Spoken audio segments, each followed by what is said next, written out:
Bom dia a todos, que a paz de nosso Senhor e Salvador Jesus Cristo esteja contigo, meu irmão e minha irmã. A mensagem de hoje tem como tema Atraindo a Atenção de Deus. E nós vamos ler 2 versículos. Primeiro, Provérbios 15:3, que diz: Os olhos do Senhor estão em todo lugar, contemplando os maus e os bons. E o Salmo 101, versículo 6, que fala: Os meus olhos procurarão os fiéis da terra, para que estejam comigo. O que anda no caminho reto, esse me servirá. A fidelidade, entre outras virtudes, é algo que atrai a atenção de Deus. Mas o que é fidelidade? É a característica de quem tem bom caráter, é fiel e demonstra respeito por alguém e pelo compromisso assumido por outrem. É sinônimo de lealdade. Fiel é aquele que cumpre aquilo a que se obrigou. A fidelidade a Deus está sustentada em 4 pilares. Podemos ver isso na vida de Noé, que deu um dos maiores exemplos de fidelidade na Bíblia. Em Gênesis 6:9 é dito que Noé era varão justo em toda a sua geração. E sabe o que isso significa? Que Noé era íntegro, tinha bom caráter, era um modelo de retidão e fidelidade a Deus para a sua geração. O primeiro pilar da fidelidade a Deus é ter uma vida reta e íntegra. Em Filipenses 2, segunda parte do versículo 12 ao 16, Paulo exorta a igreja: Operai a vossa salvação com temor e tremor, porque Deus é o que opera em vós, tanto o querer como o efetuar, segundo a sua boa vontade. Fazei todas as coisas sem murmurações, nem contendas, para que sejais irrepreensíveis e sinceros, filhos de Deus, inculpáveis, no meio de uma geração corrompida e perversa, entre a qual resplandeceis como astros no mundo, retendo a palavra da vida, para que no dia de Cristo possa gloriar-me de não ter corrido nem trabalhado em vão. A fidelidade a Deus é sustentada pela integridade. Veja o que diz Provérbios 3, versículos 3 e 4. Não te desamparem a benignidade e a fidelidade. Ata-as ao teu pescoço, escreve-as na tábua do teu coração, e achando graça e bom entendimento aos olhos de Deus e dos homens. Justiça é a qualidade de quem age em conformidade com o que é certo e justo. Retidão é a característica de quem segue sem desvios a direção indicada pelo senso de justiça, pela equidade. Em meio à violência e à depravação moral de sua geração, Noé não se corrompeu nem se contaminou.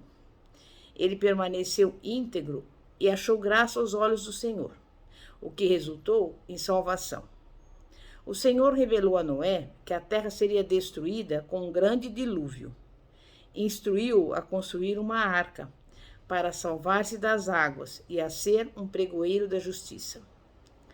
Outra característica de Noé, que atraiu a atenção de Deus em relação a ele, pode ser constatada no versículo 22 de Gênesis 6, que diz assim: Assim fez Noé, conforme tudo o que Deus lhe mandou.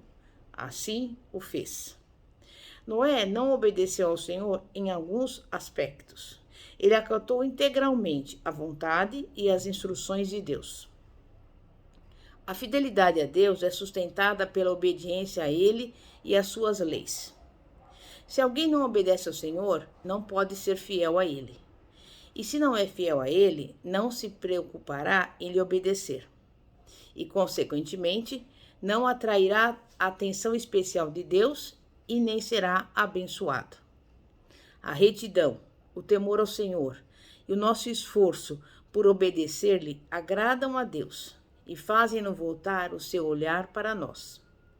A santidade também implica distância do pecado e consagração a Deus. O pecado é como um muro que faz separação entre nós e Deus. Santo é quem possui uma vida separada para uso exclusivo de Deus, quem observa os mandamentos do Senhor, quem está morto para o mundo, mas vivo para Deus. Viver em santidade é viver afastado do pecado. Seja santo em toda a sua maneira de viver, e o Senhor saberá recompensá-lo. A fé que Noé tinha em Deus fez com que ele cresce na revelação do Senhor, de que destruiria a terra. Mas Noé não apenas creu, ele agiu em conformidade com essa crença, construindo a arca e abrigando-se nela com a sua família. E como resultado, ele foi salvo e recebeu de Deus a aprovação que vem por meio da fé. Como está escrito em Hebreus 11:1. Ora, a fé é a certeza das coisas que se esperam e a convicção das coisas que se não veem. A fé atrai a atenção de Deus, porque ela requer a nossa confiança absoluta no caráter fiel e imutável do único e verdadeiro Deus, que é amor e trabalha a favor dos que nele esperam. Quem espera algo do Senhor precisa crer na sua existência e aproximar-se dele com a confiança de que ele é bom e terá prazer em ouvir a sua causa, a sua petição. Tiago ensinou que o que duvida é semelhante à onda do mar, que é levada pelo vento e lançada de uma para outra parte. Não pense tal homem que receberá do Senhor alguma coisa. Nós vamos destacar algumas atitudes que atraem a atenção de Deus, permitindo que Ele nos responda com bênçãos maravilhosas, como, por exemplo, cultivar o hábito de orar, ser generoso, ofertando com amor e liberalidade, quebrantando o nosso coração diante do Senhor e o adorando em espírito e verdade. Daniel, por exemplo, orava 3 vezes ao dia, embora governasse 40 províncias que distavam 100, 200, 300, 400 quilômetros uma da outra. Em razão disso, Daniel tinha comunhão profunda com o Senhor e uma fé inabalável nele e em sua palavra. Quando a adversidade batia a porta, Daniel não ficava abalado nem confundido. Antes, clamava ao Senhor e este lhe respondia, dando-lhe livramentos e revelações tremendas. Mas Deus não responde só à oração de alguns privilegiados. Em Atos 10:4 é dito que, embora Cornélio fosse um gentil, por suas constantes orações e pelas esmolas que dava aos pobres, ele atraiu a atenção de Deus, que enviou Pedro à sua casa para falar-lhe das boas novas de salvação em Cristo.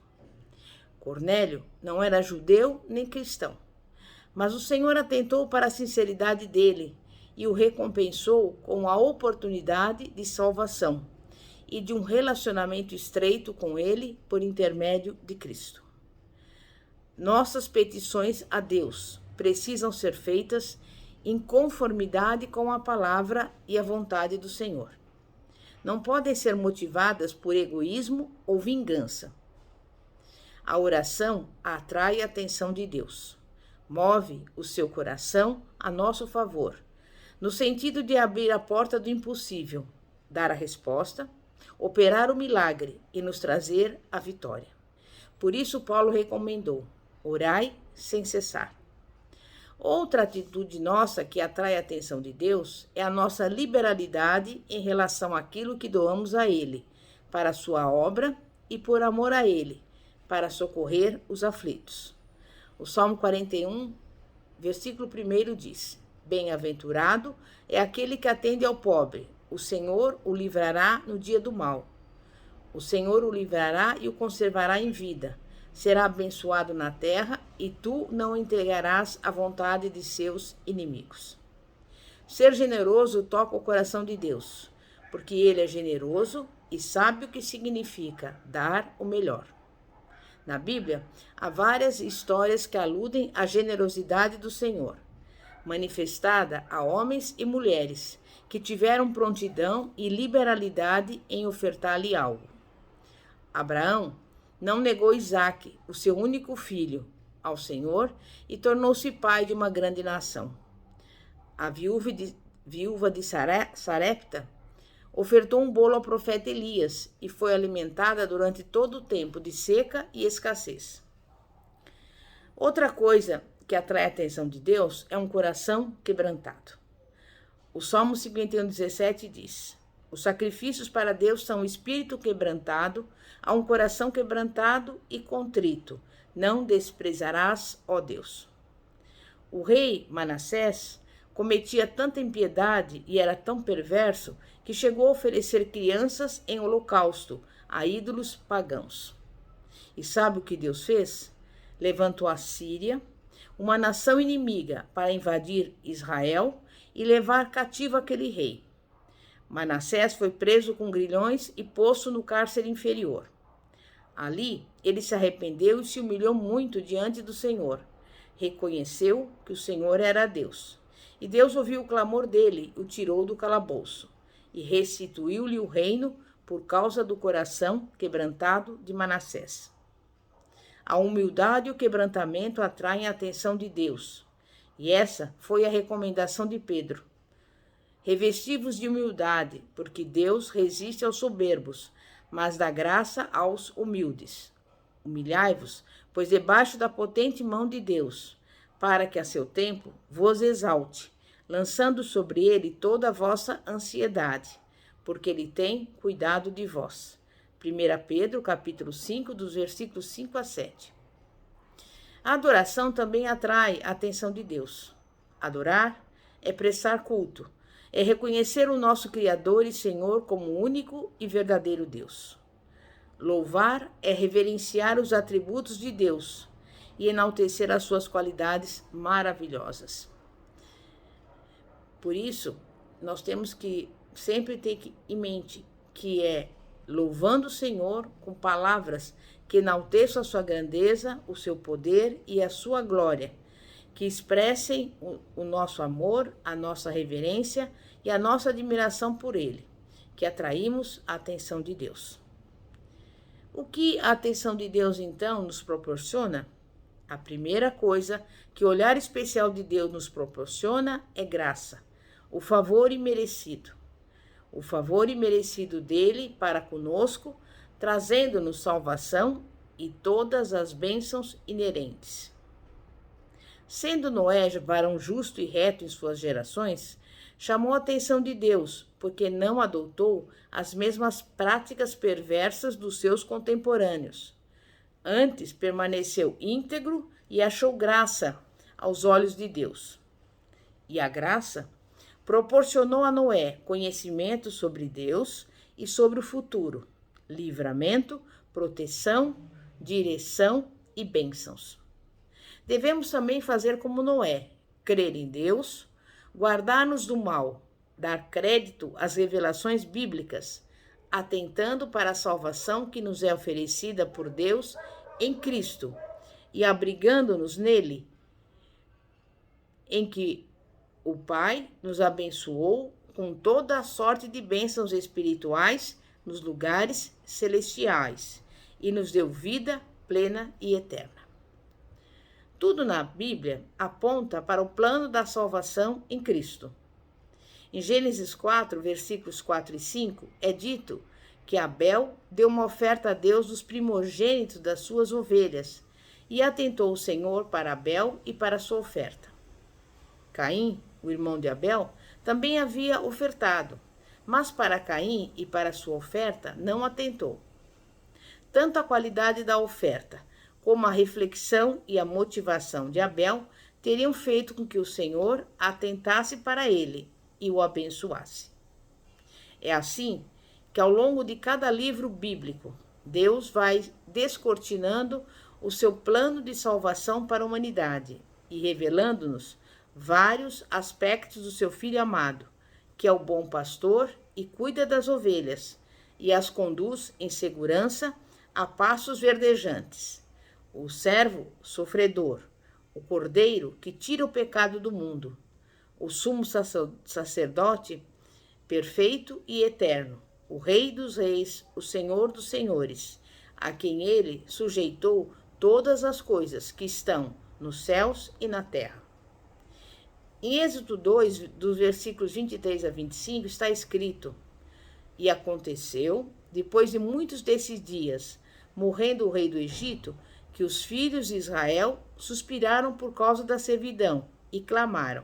E o seu clamor subiu a Deus por causa de sua servidão. E ouviu Deus o seu gemido, e lembrou-se Deus do seu concerto com Abraão, com Isaque e com Jacó. E atentou Deus para os filhos de Israel, e conheceu-os Deus. Após 430 anos de Israel no Egito, vemos que quando o clamor dos descendentes de Abraão, Isaque e Jacó se tornou mais intenso, Deus se manifestou a eles, enviando Moisés de volta ao Egito para libertar os hebreus e conduzi-los à terra prometida. O faraó representa o diabo, que por meio da nossa aquiescência ao pecado, cega o nosso entendimento quanto à liberdade em Cristo e aos projetos de Deus para nós, subjugando-nos à escravidão e fazendo-nos amargar a vida. O Egito simboliza o mundo, o sistema desigual e maligno, comandado por Satanás. Os israelitas representam aqueles que foram destinados à salvação, mas ainda estão vivendo como escravos numa terra que não é a sua. Moisés representa Jesus, o nosso libertador e o mediador da nova e eterna aliança, que nos assegura paz, segurança, liberdade e vida abundante numa terra abençoada, onde manam leite e mel. O deserto a ser transposto do Egito até Canaã representa a nossa vida recém-liberta do pecado rumo ao céu. Assim, aqueles que estão em Cristo já foram libertos da escravidão do pecado e do sistema mundano quando entenderam o plano da salvação. Arrependeram-se dos seus pecados, clamaram ao Senhor por libertação e aceitaram Jesus como seu libertador e novo Senhor. Mas ainda lhes resta um deserto a atravessar, rumo à cidade celestial, cujo artífice e construtor é Deus. Em meio a uma situação terrível que pessoas possam estar enfrentando, o Senhor está atento aos gemidos inexprimíveis em palavras daquelas que estão clamando a Ele por libertação do jugo do pecado e do inferno, e que Ele tem todo o poder para libertar, remir e salvá-las a qualquer momento que julgue conveniente.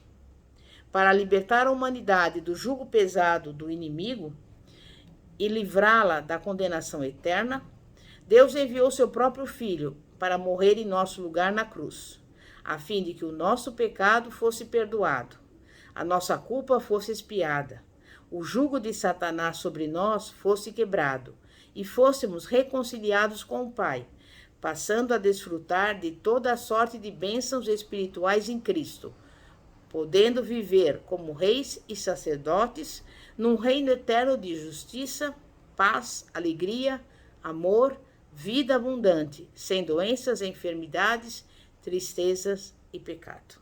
Amém? É momento de oração. Santíssimo Deus e poderoso Pai, Pai de nosso Senhor e Salvador Jesus Cristo.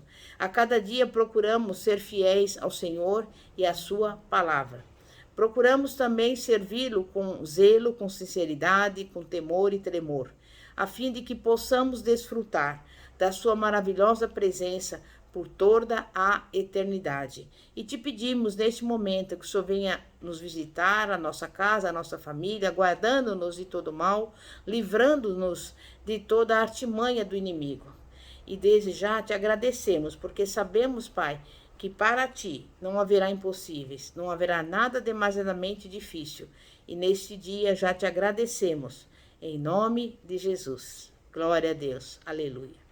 Pastora Fátima, da Igreja Evangélica Apostólica Poder de Cristo. Que a paz de nosso Senhor e Salvador Jesus Cristo esteja contigo. Glória a Deus.